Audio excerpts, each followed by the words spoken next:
As our leaders focus on outside threats, our insides rot. Thanks to the triumph of feelings over values, we've witnessed decades of crumbling families accompanied by explosive juvenile delinquency.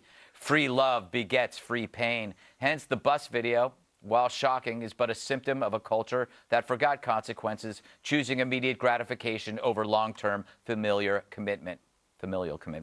White folks can get away with that. They had the advantage. Minorities making the same choices, no such luck. The new job figures for black teens is tragic. 4 in 10 don't work. How did that happen? And where does it lead? Apparently, stomping a kid on a bus while holding onto your stupid, saggy pants.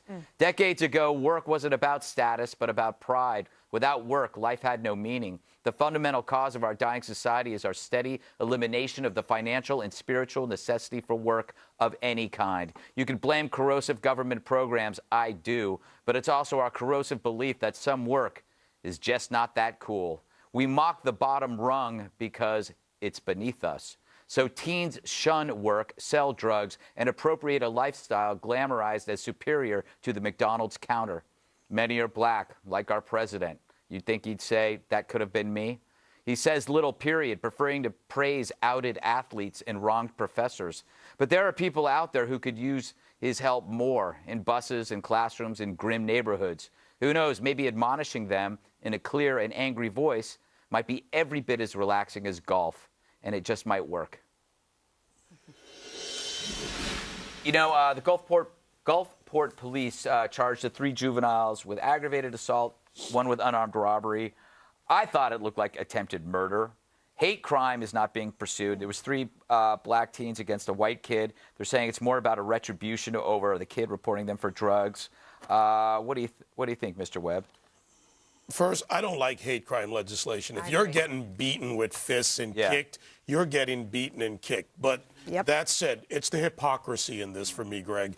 I mean, how do you have this and how the media handles it? If this was 3 white kids and a black kid, and we've seen that play out before, Sharpton would be down there, Jackson would be down there, Florida would be an apartheid state again. And frankly, these kids should be charged as adults. If it's possible, they should be charged as adults. They could have taken out an eye. They've definitely scarred this kid. And stop coming down on the 64-year-old bus driver. Look at these kids at 15, 2 years younger than Trayvon. Those kids They're get hit. throwing punches. A 64-year-old is going to get beaten just as badly. Those were haymakers, man. They were those. I mean, yeah, that hurts. Andrea, I'm looking at that. That's attempted murder. They didn't stop. Yep. And I mean, look, I don't know if it was racially motivated or not.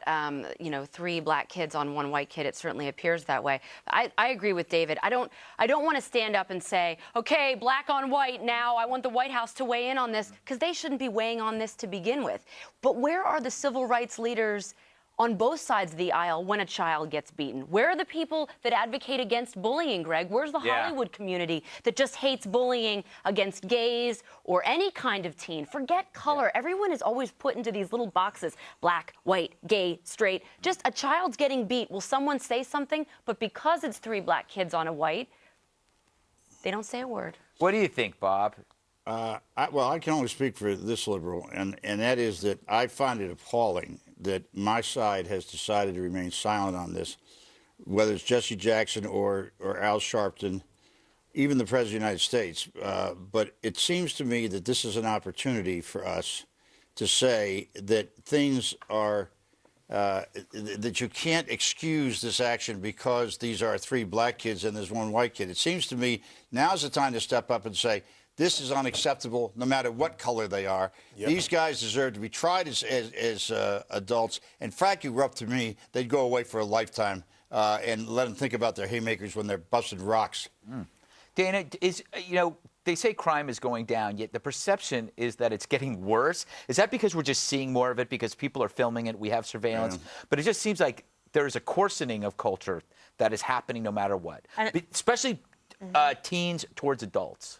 Yeah, I think it has happened over time. I do think the ability for a local story like in Pinellas County, Florida, for it to make national news for 3 days in a row now, that has only happened because of technology. That's not a bad thing. But what's interesting when Bob said this is an opportunity, unfortunately, there are opportunities every single day. What you said yesterday, getting at, was should somebody, and the president being the perfect person, do something about the root cause of the problem. You mentioned on the work front, yes, I agree that's a problem. I also think that the faith-based community is needed now more than ever, because government can't heal anything. A job can do something, but you have to have a purpose. And I think that the faith-based community is perfectly poised, well, maybe not perfectly, but they are the best poised to help. One thing I would say here, it's an ideal opportunity as a strategy. If I were Jesse Jackson or Al Sharpton, this is an ideal opportunity to step out and say, I'm not like they think I am.